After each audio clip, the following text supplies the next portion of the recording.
la ciudad celtibra de Clunium, entre las poblaciones de Hinojoa del Rey y Quitarraya, a escasa distancia de la ciudad romana de Clunia. Que Clunium era la predecesora de esta ciudad. Y qué mejor que nos explique, pues, Luis Valdés, arqueólogo, y bueno, pues un poquito aquí el codirector junto a Francis Tusset, sí. De este trabajo que estás haciendo aquí de campo. Buenos días, lo primero. Pues buenos días a todos tus escuchantes. Explícanos un poquito qué estás haciendo, porque habéis empezado ayer, me parece. Sí, este año la campaña se ha retrasado porque, bueno, pues a veces es muy difícil encontrar el sitio donde alojarte. Y porque también ha sido muy tardío el momento de las resoluciones de las subvenciones. Subvención de Diputación y subvención del Ayuntamiento de Quintana Raya. Entonces, hemos empezado ayer porque Sonorama tenía ocupadas todas las plazas que podíamos nosotros haber cogido, pero está bien, no importa.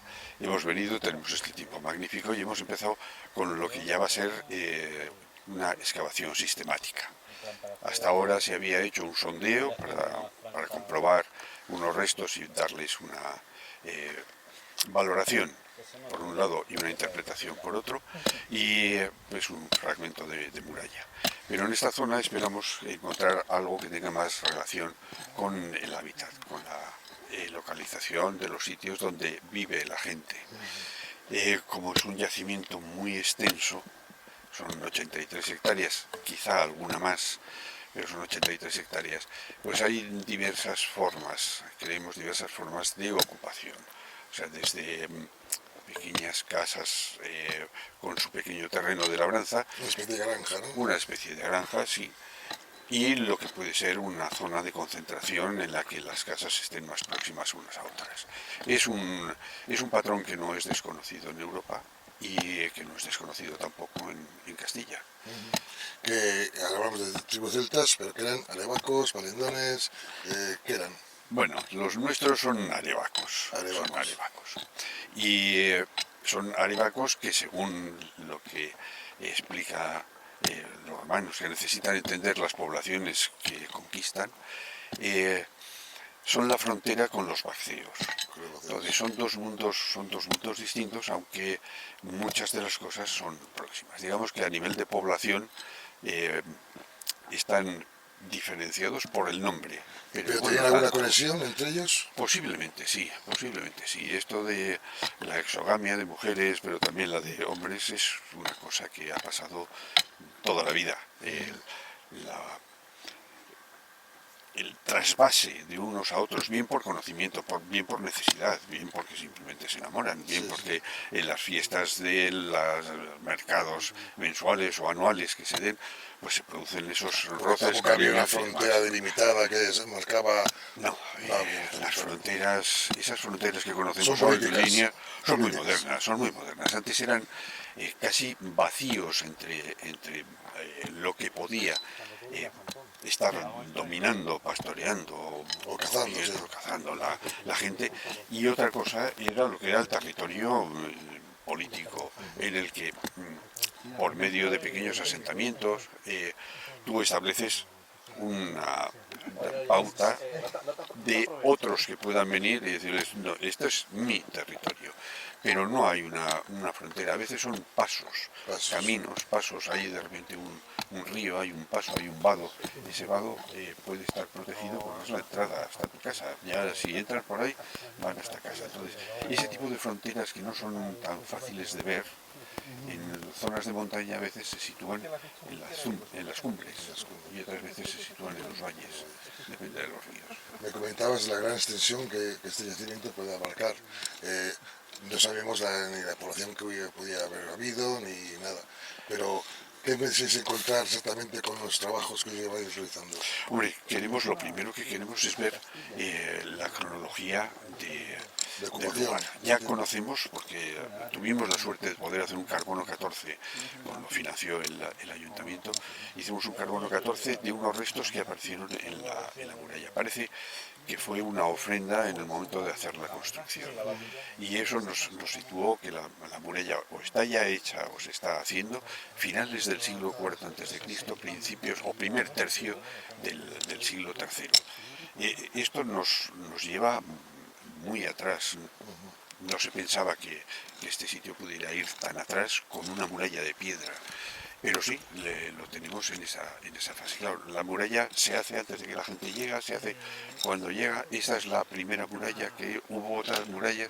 ¿Cómo fue la situación esa? Todavía no Que la se ven murallas defensivas.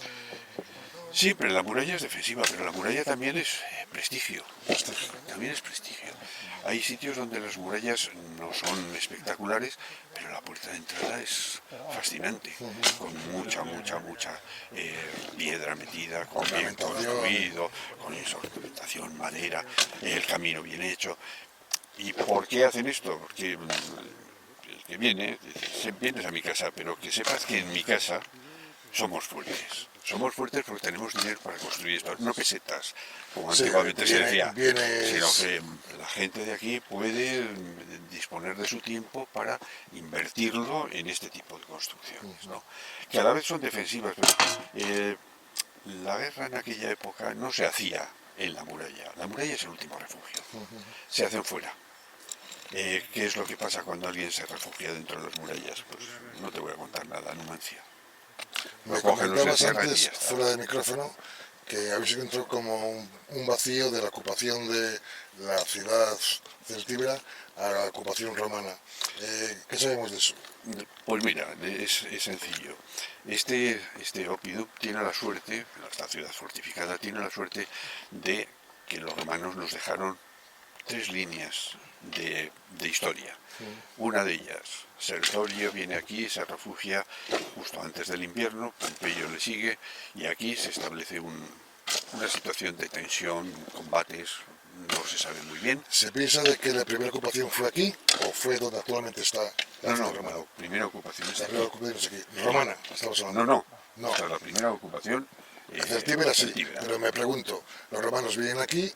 Y los romanos vienen y asedian, pero en época de la República. Pero al final se establecen donde está la ciudad romana ahora. Sí, pero mucho después. Estamos hablando casi de 2 siglos de distancia. Entre esto que te cuento yo ahora, que es el año 75, el año 75, Pompeyo el Grande asedia Sertorio aquí. Se retira Pompeyo y Sertorio posiblemente también busca otro refugio.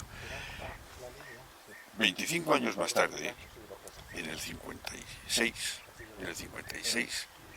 Metelo Nepote, después de haber tenido un combate con los bacteos a los que derrota, viene y sitia esta ciudad. Allí no se sabe lo que habría, igual hay granjas celtíberas, pero de momento no hay datos, no se encuentran cosas.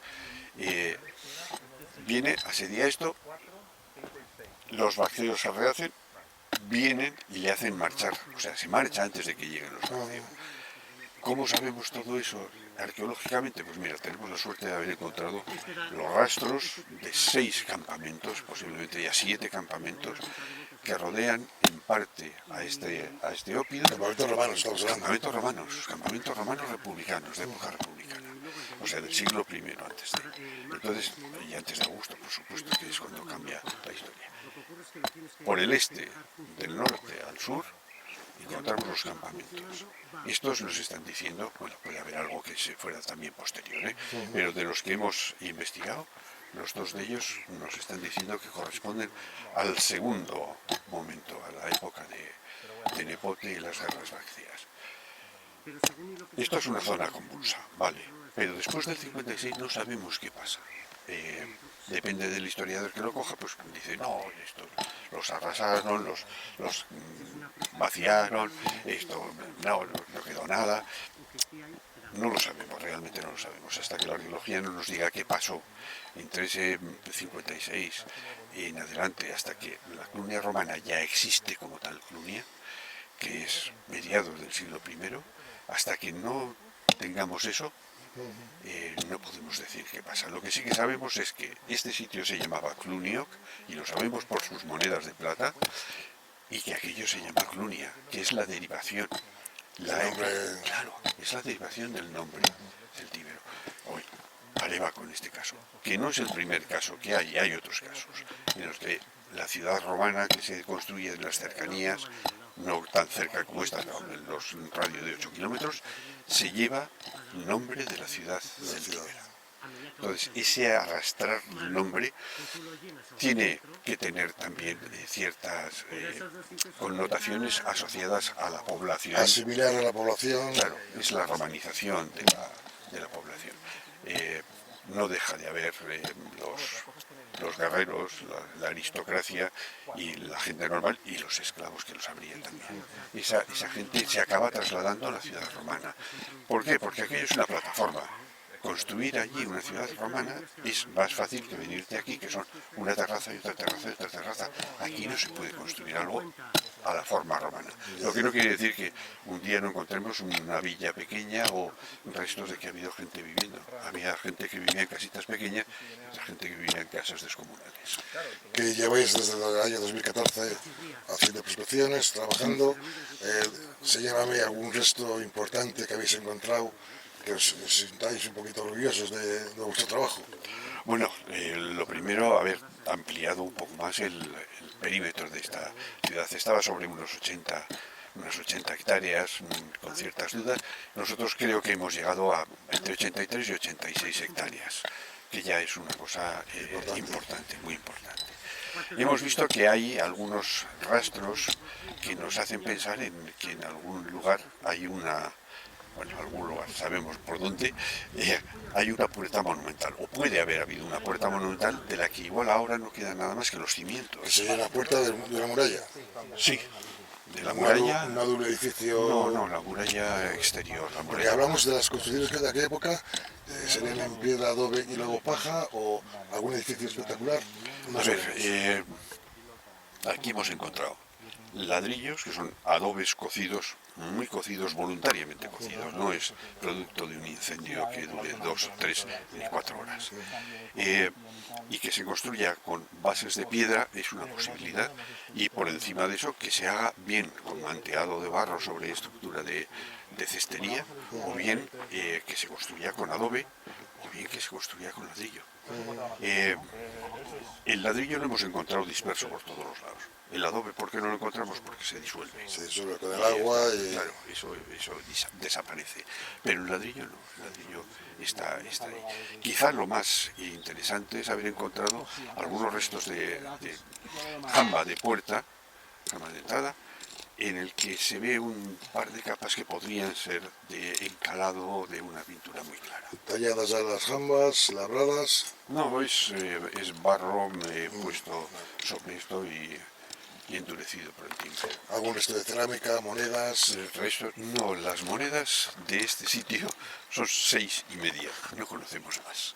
Y no han aparecido aquí que nosotros sepamos. De dónde proceden no lo sabemos. Bueno, hay que entender también de que los campos están labrados y que la poca profundidad que hacían antes, a lo mejor los propios labradores las arrancaban y las cogían, sin conocimiento de ningún tipo, vamos. Bueno, si se hubieran encontrado muchas monedas aquí o en las cercanías que fueran de este sitio, hoy serían conocidas, porque hay mucho intercambio, venta de subastas en las que aparecen las monedas. Claro, 6 monedas de este sitio pues tienen un valor muy alto. Pero claro, es que no hay más. La primera moneda la conocemos en 1918.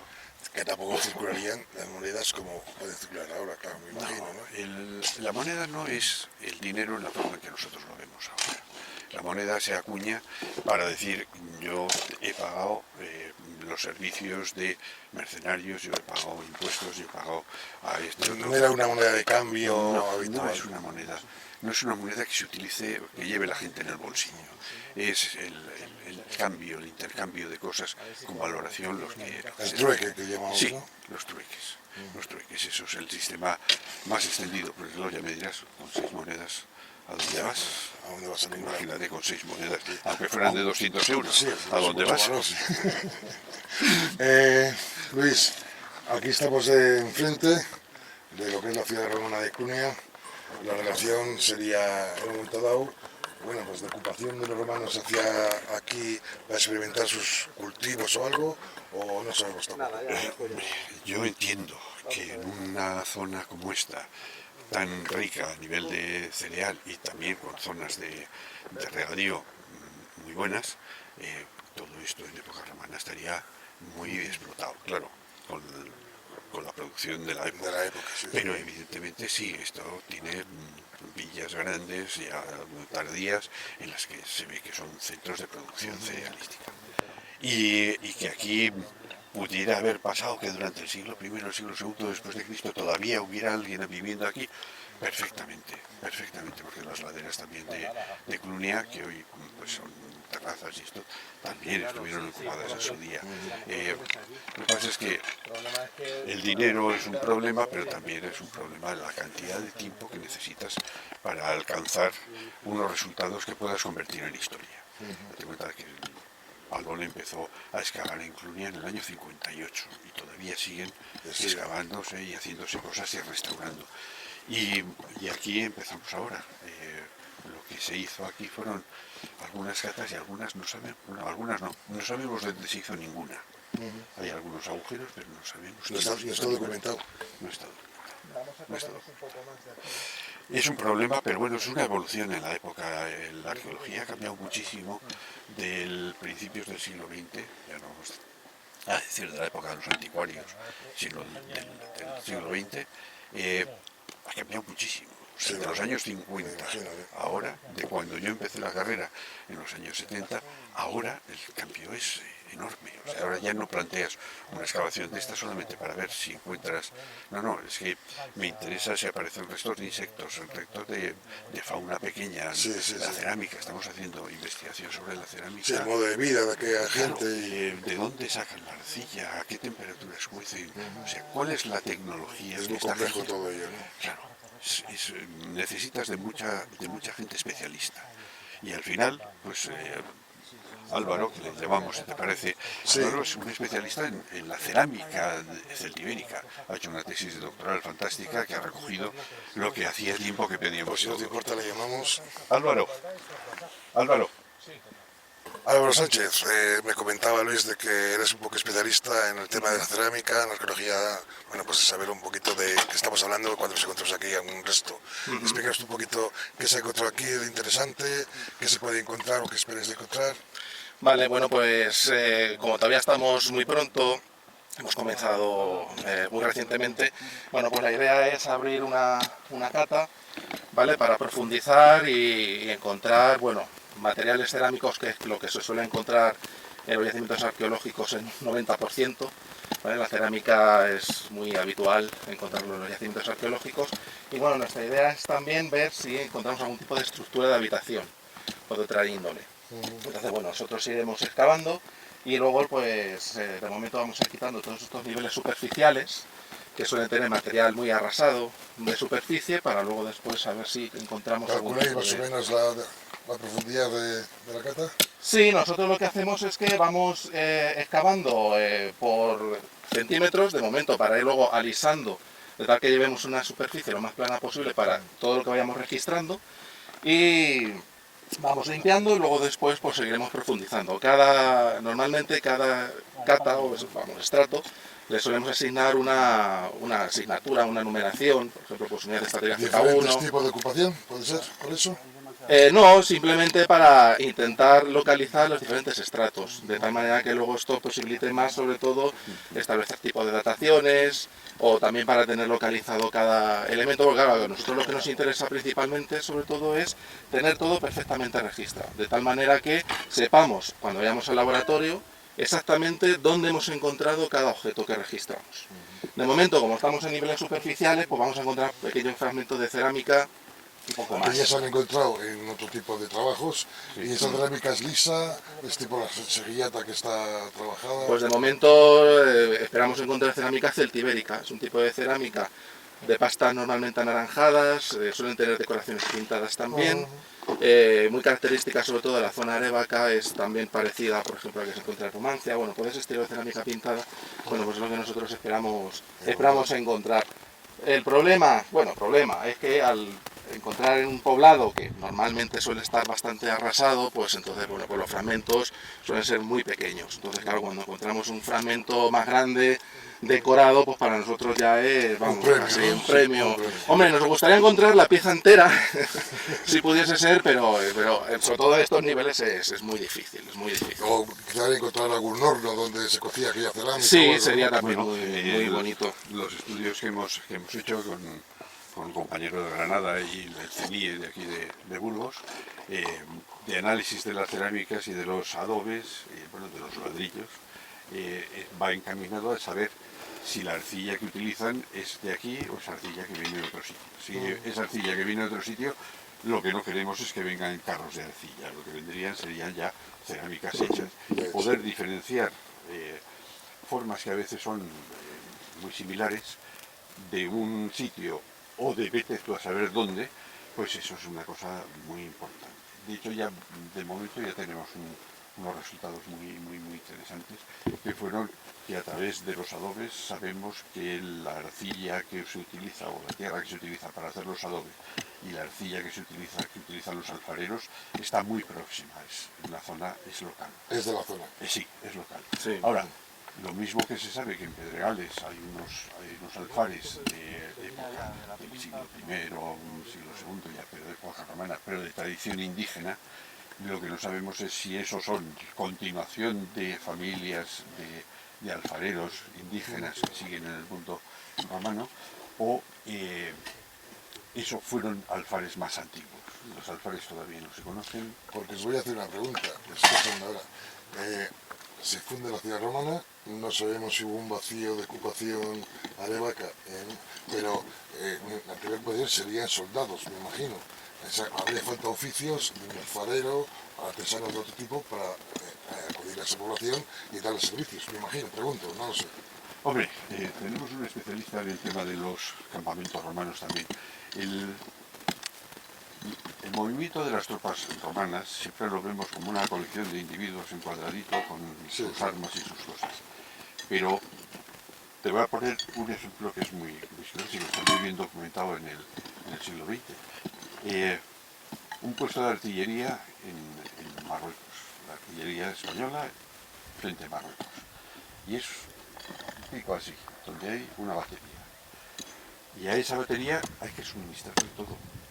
La comida, la bebida, todo. Claro. El camino está perfectamente marcado por una recua de mulos semovientes, que dice el ejército, enorme de larga. Y dices, pero ¿eso hace falta? Claro, no hay que subir solamente las balas, hay que subir la comida, pero hay que subir la comida para los que se quedan allí y los que suben con la comida. Y todos esos bichos comen. Y además de que comen, tienen otras costumbres, que eso hay que quitarlo y llevárselo. Entonces, una legión en movimiento lleva herreros, lleva médicos, lleva gente capaz de restaurar fármacos, un herrador, un zapatero, lo que sea. familias, y lleva su propia cerámica también. Y además de eso, pues si es una ala de caballería la que acompaña, pues encima llevan los caballos, tiene que acomodar a los caballos y tiene que darles de comer. Aquí, un grupo de soldados en movimiento. No solamente es el ejército, sino que va acompañado de otro personal de servicios que es lo que va ayudando. Claro. De hecho, cerámica campaniense, que es de la época republicana, por ejemplo, hemos encontrado también otros yacimientos, digamos aquí, no sé si habéis encontrado, de momento no, cerámica campaniense, que es la cerámica, pues eso, lo que decía republicana. Entonces los hemos encontrado en contextos del Celtibérico tardío, por ejemplo, igual que este opio en otros yacimientos. O sea que es que al final incluso existiría un cierto intercambio. Bueno, también. Es que este mundo indígena es un mundo que también se divide en las facciones romanas en un momento dado. Entonces se enfrentan dos facciones romanas, Pompeyo y Sertorio, por ejemplo, pero los unos y los otros... ¿Toman partido a las tribus por uno por otro? O les hacen tomar partido, los cogen como mercenarios, les pagan, bueno, lo que ha pasado en las guerras. Sí. Entonces cambian de bando, pero cuando están con alguien que tiene cosas diferentes y que les gustan, pues intentan obtenerlas como Dios manda. Y si han entrado en un combate y aquello ha quedado arrasado, pues que encontraremos 4 cosas perdidas. Pero de lo que cayó allí, se lo llevaron todo. Claro, todo. claro. O sea, no queda ni un cacho cuero, todo se lo llevan. Lo que es lo arrasan y lo... Hay una batalla, no me acuerdo ahora bien dónde es, en la que se arrasa completamente, creo que son 2 o 3 cortes, las arrasan completamente. Y se ha ido porque se identifica el sitio donde se ha producido la batalla y se ha hecho un estudio, se ha mirado y se ha pasado todo tipo de detectores, todo tipo de... y aparecen cosillas pequeñitas sueltas, o cositas muy pequeñitas que se han perdido, una figura pequeñita, cosas así, alguna moneda suelta. Pero de repente un día encontraron en una zona con un par de rocas que se habían perdido los arbolitos que estaban por allí, encontraron a un soldado, no sé si era un centurión, un decurión, un personaje que no es un soldado raso, y se lo encuentran con todo. Se encuentran el esqueleto y encuentran todo lo que llevaba encima. Porque aquel, de la forma que la que pudiera, herido, huyó, encontró un agujero, se metió en aquel agujero y ahí se murió. Pero es que los que fueron a arrasar y a recoger todo lo que hay, nadie fue a mirar en aquel rincón. Por eso lo tenemos. Por eso tenemos ese individuo. Si no, totalmente perdido. Me imagino que aquí tenéis años y años de trabajo, ¿no? De la extensión del yacimiento. Sí, es un yacimiento muy grande y da mucho trabajo, sí. Bueno, pero que hoy os acompaña el día porque no es como... Hemos tenido suerte porque lo normal es que tengamos el sol dándonos de lleno achicharraditos. y que continúe así durante toda la campaña. Pues creo que a partir de mañana ya no. Ya otra vez viene Pues el tendremos calor. que echarnos Después bien de aquí crema. un toldo o algo para... Sí, ya lo Sí, de hecho tenemos uno para poder trabajar. Hoy no lo hemos montado porque bueno, pues nos ha acompañado el día, pero mañana si el sol lo tenemos de pleno Pues, derecho. bueno, muchas gracias a los dos. Muchas gracias a y ustedes. a tener suerte con los descubrimientos, con el trabajo de campo y que bueno, que sea para bien de la cultura, por lo menos. Pues sí, porque además esto, la Universidad Isabel I lo que quiere también es que pueda ser un centro de formación de sus alumnos.